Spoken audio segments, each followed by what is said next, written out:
Hola. La insuficiencia cardíaca es uno de los problemas sanitarios más importantes a los que nos tenemos que enfrentar en la sanidad actual. Aprovechando la reunión de la sección de insuficiencia cardíaca y trasplante cardíaco de la Sociedad Española de Cardiología, contamos con la presencia aquí del doctor Nicolás Manito, presidente de la sección, y del doctor Domingo Pascual, de la ejecutiva de la Sociedad Española de Cardiología, para comentar los temas más relevantes y las novedades más relevantes sobre la insuficiencia cardíaca que ha habido durante este año. Primeramente, Nicolás, ¿qué nos puedes comentar sobre la reunión en su conjunto, sobre este congreso? Bueno, Insuficiencia Cardíaca 2014, que es la reunión de la sección, la 11ª reunión de la sección, se ha convertido este año en la reunión más importante desde el punto de vista de asistentes en el campo de la insuficiencia cardíaca. Podemos decir que tenemos importantes novedades, ha habido sobre todo áreas de desarrollo de la insuficiencia cardíaca, especialmente el campo de la insuficiencia cardíaca aguda, otros aspectos muy importantes también en el campo de las, sobre todo, biomarcadores, el tema de pacientes hospitalizados, problemas de pacientes también con el tema de las comorbilidades, la cuestión de la insuficiencia cardíaca avanzada. Todos estos aspectos se están intentando tratar en esta reunión, donde además lo más importante es que es una reunión cada vez más multidisciplinar, donde participan especialistas ya no solamente de cardiología, sino también de medicina interna, de urgencias, de enfermería, de intensivos. Por lo tanto, es una reunión cada vez más numerosa, cada vez más multidisciplinar, remarcando la importancia de lo que es la insuficiencia cardíaca hoy día en el área cardiovascular. Aprovechando lo que comentas, siempre nos hemos centrado mucho en el tratamiento de la insuficiencia cardíaca crónica, pero pues está emergiendo nuevos tratamientos y nuevas actitudes y otras formas de tratar o de enfrentarnos a la insuficiencia cardíaca aguda. ¿Qué nos puedes contar de...? Bueno, quizás yo enfocaría de entrada un aspecto clave es en la insuficiencia cardíaca aguda. Se ha visto que es la transición de los pacientes. Ya no solamente es el paciente que ingresa en el hospital, la identificación digamos, aquellos parámetros clínicos que comportan un riesgo del paciente, el abordaje de ese paciente durante el ingreso, pero sobre todo es muy importante centrar en que el paciente, cuando marcha de alta del hospital, tenga bien establecida la medicación y sobre todo ese paciente se tiene que ver rápidamente. Tiene que haber una transición, una continuidad asistencial. Para esto es muy importante que haya las unidades de insuficiencia cardíaca que van a permitir que ese paciente se vea precozmente, se evalúe el tratamiento farmacológico, se evalúe también el grado de congestión de este paciente, porque hay un problema y es que el 40% de los pacientes que ingresan en nuestro país, hay una tasa de reingreso muy alta, que es del 40%, y por lo tanto esta tasa tan elevada es precisamente porque hay un mal control de los pacientes al alta cuando se han hospitalizado por un episodio de insuficiencia cardíaca aguda. Creo que Domingo también puede hablar del tema del tratamiento específicamente. Sí, Domingo, me parece que yo creo que un problema era que no teníamos nuevos medicamentos o nuevas opciones terapéuticas para el tratamiento de la insuficiencia cardíaca aguda y están emergiendo, están apareciendo posibilidades que pueden orientarse en este aspecto, ¿no? Efectivamente, desde hace ya muchos años y bueno, yo creo que todavía estamos aprendiendo. El relax, aunque no ha permitido disponer de un nuevo fármaco con aplicación práctica ya, sí que nos ha enseñado que la fisiopatología de la insuficiencia cardíaca aguda no es tan sencilla, que tenemos que reenfocar el concepto de congestión. No estamos decongestionando bien a nuestros enfermos y que al mismo tiempo tenemos que darle un añadido, que es darles una protección de órganos. Durante el evento agudo hay un sufrimiento multiorgánico, renal, cardíaco, vascular y hepático, y esto también es importante. De la misma manera que intentar conseguir una estabilización real de ese paciente durante el curso del ingreso hospitalario y, como bien comenta el doctor Manito, tras el alta. Estos son conceptos importantes que nos llevan a pensar que hay que definir mejor las estrategias terapéuticas buscando enfoques de nuevos fármacos, pero aplicados a pacientes concretos. el paciente correcto necesita el tratamiento correcto. Y en ese sentido yo creo que el europeo no nos ha dado nuevos fármacos, pero se ha hablado mucho sobre estos aspectos y sobre los estudios que están en marcha para aclarar esto. El RELAX 2 con serelaxina, con el endpoint ya de muerte cardiovascular incorporado y con el poder suficiente para darnos respuestas, y otros fármacos como son los nuevos estimulantes, los nuevos inotrópicos que estimulan la cadena de la miosina, o queda todavía por aclarar un poquito más sobre péptidos natriuréticos como es el ularitide. Y ahí estamos. Y yo creo que es muy importante pues, que interioricemos la necesidad de colaborar con otros niveles de asistencia sanitaria y otros niveles y otros profesionales también encargados del cuidado de estos enfermos, porque no hay que olvidar que la insuficiencia cardíaca es solo parte del enfermo. Tenemos que tratar el enfermo en su totalidad. Y son enfermos que no solo tienen mal el corazón, que muchas veces tienen comorbilidades que pues, los diferencian y hacen que sea también casi individualizado el tratamiento, ¿no? Entonces, pues... En el Congreso Europeo también fue, como está siendo en esta reunión, un aspecto muy importante, que es que los cardiólogos tenemos que acercarnos a las comorbilidades, tanto mejorando el diagnóstico de las mismas como tratándolas. La insuficiencia renal y el síndrome cardiorrenal sigue ahí, y buscando sobre todo nuevos marcadores de función renal. Pero bueno, no hemos llegado todavía a una terapia que nos facilite superar a ese paciente con congestión refractaria. Hay alternativas que se discuten, como pues, la diálisis peritoneal, que aquí por ejemplo se ha presentado hoy, u otras, pero no tenemos algo definitivo. Sí que hay dos comorbilidades, yo creo que muy importantes, que sí que estamos hoy preparados para diagnosticar bien y para tratar bien, como son la deficiencia de hierro y la apnea del sueño. En el caso de la deficiencia de hierro está claro que se siguen presentando resultados. En este europeo el grupo de Polonia liderado por Jankowska presentaba resultados precisamente en insuficiencia cardíaca aguda, más déficit de hierro, peor pronóstico. Incluso aquellos pacientes que tenían un estatus de hierro, de ferrocinética normal, el pronóstico era excelente, y plantean pues, un nuevo concepto, que es el del uso de la terapia con hierro ya desde que el paciente está en el hospital descompensado, como una alternativa. Es verdad que solo tenemos resultados en calidad de vida, pero la calidad de vida también es importante, y precisamente en estos pacientes con comorbilidades a veces es el principal endpoint que nos puede permitir tener un paciente más estable y mejor. Y bueno, en cuanto a apnea del sueño se ha hablado mucho aquí en la reunión también. Bueno, la apnea del sueño se ha visto que realmente es un marcador de riesgo cardiovascular importante. Se relaciona estos episodios de hipoxia, de hipoxia transitoria en pacientes que tienen apnea del sueño, sobre todo con disfunción endotelial, con episodios de isquemia miocárdica. Todo ello conlleva evidentemente a un deterioro con el tiempo de la función miocárdica, y es un factor de riesgo para el desarrollo de insuficiencia cardíaca. Teniendo en cuenta que la apnea del sueño es importante, siempre hay que diferenciar dos tipos de apnea del sueño, una que es la obstructiva, la más habitual del roncador, pero luego está la apnea, digamos, del sueño central, que es la más, digamos, actualmente enfocada en el campo de la insuficiencia cardíaca. Se ha visto que realmente es muy prevalente este tipo de patología en pacientes con insuficiencia cardíaca. Es difícil el abordaje, pero hoy día hay una serie de dispositivos que se están utilizando para que el paciente reduzca de forma significativa estos episodios de apnea central del sueño, y sobre todo pues hay nuevos dispositivos que hasta estimulan el nervio frénico para evitar los episodios de apnea nocturna. Todo esto todavía está en evaluación, pero sí que realmente es uno de los campos que tenemos que ir trabajando, sobre todo detectar a estos pacientes y luego evidentemente darles la posibilidad de hacer un tratamiento enfocado lógicamente en los nuevos dispositivos.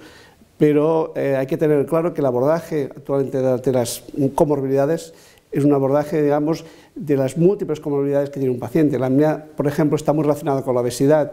La obesidad muchas veces también está relacionada con pacientes con malos hábitos. Cada vez es más importante el tema del ejercicio.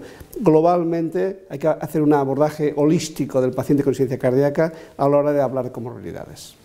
Muy bien. Y ya volviendo a la insuficiencia cardíaca crónica, nuestro tema de trabajo durante todos estos años. Ya has asentado el tratamiento con inhibidores de la ECA, vamos, con betabloqueantes, con los inhibidores mineralcorticoides, con la aparición de ivabradina. ¿Hay algo nuevo que esté apareciendo para este quizás lo que síndrome? hemos estado, en los últimos 2 años, hemos centrado mucho el tema en el control de la frecuencia cardíaca. Los inhibidores directos del nodo sinusal, como ivabradina, han aportado muchas evidencias. Hablando de comorbilidades, se ha visto también, por ejemplo, ivabradina, que es segura en pacientes que tienen comorbilidades, como por ejemplo los bronquíticos crónicos, insuficiencia renal, etcétera. Y digamos que esto ha sido uno de los impactos también durante el último año que se han presentado en los últimos congresos, es decir, ivabradina y comorbilidades. La otra gran novedad son las moléculas de acción dual. Cuando me refiero a acción dual, hay unas moléculas que actúan actuando sobre el bloqueo del eje renina-angiotensina-aldosterona y además tienen la capacidad también de ser antagonistas de la neprinesina, con lo cual aumentan los péptidos natriuréticos a nivel digamos, miocárdico y plasmático, con lo cual estas nuevas moléculas, aparte del bloqueo neurohormonal, tienen también un componente vasodilatador muy importante.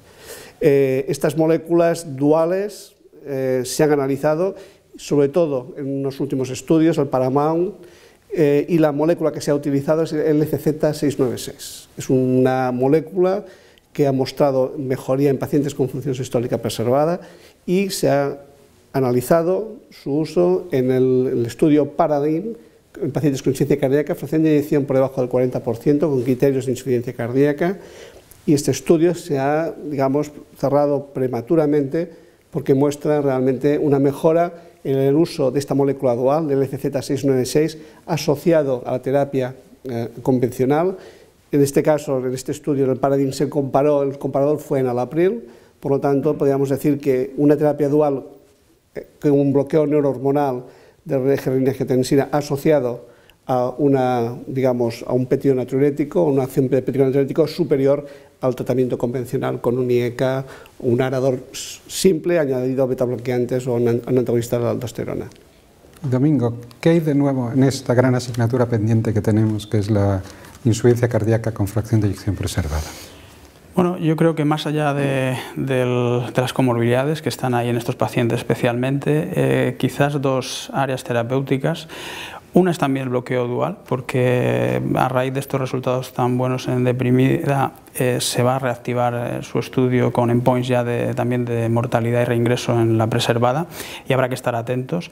Pero en el pasado europeo se presentaron nuevos análisis del TopCat, que si bien en una lectura fácil podríamos entender que el bloqueo de aldosterona con espironolactona no mostró utilidad en el endpoint primario de mortalidad y de reingreso en pacientes con fracción de eyección preservada, lo cierto es que su análisis posterior ha demostrado que sí que hubo un beneficio en aquellos pacientes que se incluyeron con el criterio de péptidos natriuréticos elevados. Con lo cual podríamos estar ante un sesgo, un error de diseño, un sesgo que ha llevado a incluir pacientes con otro criterio, que había sido un ingreso, pero sin péptidos elevados y por tanto sin realmente una insuficiencia cardíaca como tal. Con lo cual yo creo que se abren nuevas posibilidades para el bloqueo de la aldosterona en pacientes con fracción de eyección preservada.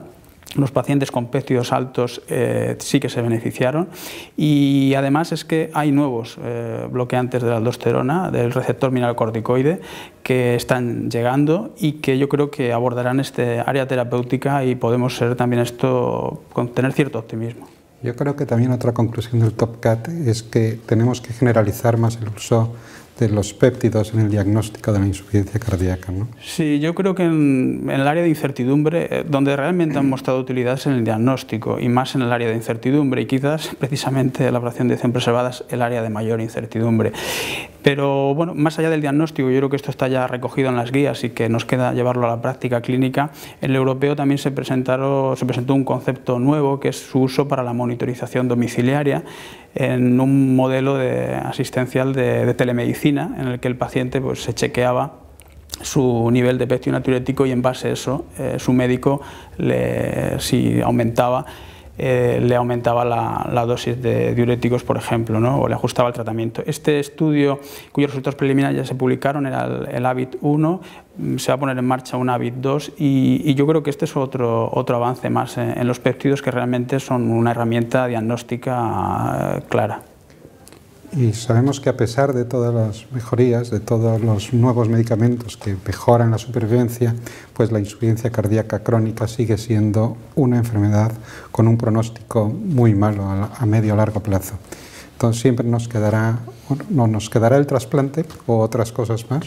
Sí, yo creo que el trasplante siempre estará. Está claro que tenemos la suerte de vivir en un país donde pionero en el trasplante y ejemplo para todos.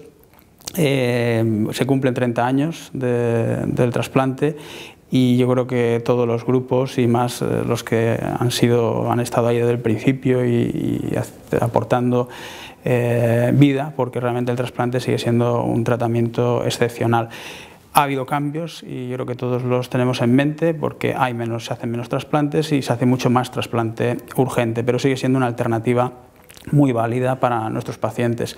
Ahora el trasplante convive ya con dispositivos, convive con la asistencia, pero realmente es una convivencia para que nuestros pacientes vayan mejor. Tenemos la suerte además de que el doctor Manito es un experto en asistencias y que nos puede poner al día en el estado. Bueno, yo creo que el paciente con insuficiencia cardíaca avanzada, que cada vez yo creo que va a haber más, porque lógicamente tenemos muy buenos fármacos para la insuficiencia cardíaca crónica, esperemos que haya fármacos para la insuficiencia cardíaca aguda, pero realmente los pacientes que evolucionan hacia una insuficiencia cardíaca en fase terminal necesitan un tratamiento. El trasplante, como ha dicho Domingo, tiene sus limitaciones, lógicamente por el tema de los donantes, y por lo tanto la alternativa hoy día es los corazones mecánicos. El corazón mecánico, por lógica, se puede utilizar como puente al trasplante, pero el gran reto hoy día es lo que se llama la asistencia ventricular mecánica o el corazón mecánico como terapia de destino, como un corazón que se pone para toda la vida, especialmente en pacientes, actualmente lo que se está indicando es para pacientes que no tienen indicación de trasplante, y sería un poco la alternativa. Pero en Estados Unidos ya estamos hablando de implantación de dispositivos para esta estrategia, como terapia de destino, para toda la vida, de más de 1000 pacientes por año. Los sistemas que tenemos actualmente, que ya son sistemas de tercera generación, son realmente sistemas muy pequeños, son sistemas, mayoritariamente todos ellos funcionan en base a extraer la sangre desde el ápex cardíaco, pasa a una turbina, en general que puede ser axial o centrífuga, y a partir de esta turbina y este motor introduce la sangre a través de una cánula a nivel de la aorta. Digamos, bypasea lo que es la función sistólica del corazón, que lógicamente está muy deprimida, y estos sistemas mecánicos permiten dar prácticamente hasta 10 litros por minuto, es decir, que un gasto cardíaco absolutamente normal. Actualmente los pacientes que están con estas bombas tienen una excelente calidad de vida, hay ya supervivencias publicadas de más de 8 años con estos dispositivos, y últimamente algunos trials publicados hablan de supervivencias a los 3 años, por ejemplo, ya del 75%. Por lo tanto, se está convirtiendo a una alternativa muy clara al trasplante cardíaco. Limitación actual es, lógicamente, que estos dispositivos mecánicos, estos corazones mecánicos, tienen una limitación de precio y, por lo tanto, hace que sus indicaciones sean en pacientes muy seleccionados, con unos perfiles muy claros desde el punto de vista de que han de ser insuficiencias cardíacas avanzadas, con pocas comorbilidades, con gran expectativa de vida y mentalmente, digamos, dispuestos a controlar estos tipos de dispositivos. Pero el futuro de la insuficiencia cardíaca avanzada en estos momentos está pasando muchísimo por el área de los corazones mecánicos. Bueno, pues muchas gracias y seguiremos trabajando en la insuficiencia cardíaca.